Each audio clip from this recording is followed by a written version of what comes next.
হাকিমুল উম্মত মুজাদ্দিদুল মিল্লাত ইবাদতের কথা বুঝাইতে যায় বলেন, মায়ের চেহারা দেখাও ইবাদত। কোরআনের হরফগুলো, কোরআনের আয়াতের দিকে তাকানো ইবাদত। হক্কানি আলেমের চেহারা দেখাও ইবাদত। করাচির হযরত হাকিম মোহাম্মদ আখতার সাহেব রহমতুল্লাহি আলাইহি স্পষ্ট করে বলে দিয়েছেন, চারটা জিনিসের দিকে যখন মানুষ নেক নজরে তাকাবেন, আমার আল্লাহ তাদের গুনাহ মাফ করে দেন, আমার আল্লাহ অসংখ্য নেকি তাদের আমলনামায় লিখে দেন। জোরে বলেন কয় জিনিসের দিকে? আবার বলেন কয় জিনিসের দিকে? নাম্বার 1 আল্লাহর ঘর কাবা ঘর বাইতুল্লাহ। নাম্বার 2 কোরআনুল কারীম কালামুল্লাহ। নাম্বার 3 কুতুবুল্লাহ যারা হক্কানি আলেম। নাম্বার 4 মা বাবার চেহারার দিকে তাকাইলে আল্লাহ গুনাহ মাফ করে দেন। মা বাবার চেহারার দিকে তাকাইলে আল্লাহ খুশি হইয়া যায়। আমার ভাইরা, আমার বন্ধুরে, অনেক মানুষ আছেন হুজুর, তাহলে তো নিজের জীবনটা বৃথা হয়ে গেল, নিজের জীবনটা অলসতায় কাটায় দিলাম, নিজের জীবনটা অবজ্ঞাপূর্ণ সময়ে আমি কাটাইলাম, নিজের জীবনের মর্যাদা আমি বুঝলাম না।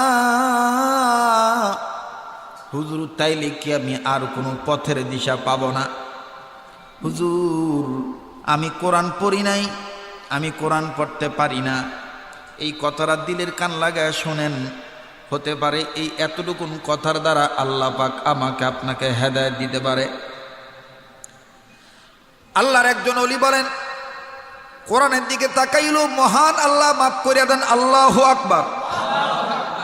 হুজ্জাতুল ইসলাম ইমাম গাজালি রহমাতুল্লাহি আলাইহি হযরত তো অনেক কিতাব লিখেছেন, এর মধ্যে একটা কিতাব আমার বন্ধুগণ কোরআনুল কারীমের বরকত, কোরআনুল কারীমের মুজিজা, কোরআনুল কারীমের কারামত, কোরআনুল কারীমের বরকত, কোরআনুল কারীমের ফজিলত, এই ধরনের কিতাব লিখতে যাইয়া ইমাম গাজালি রহমতুল্লাহি আলাইহি কত সুন্দর করে সংক্ষেপে বলে দিয়েছেন।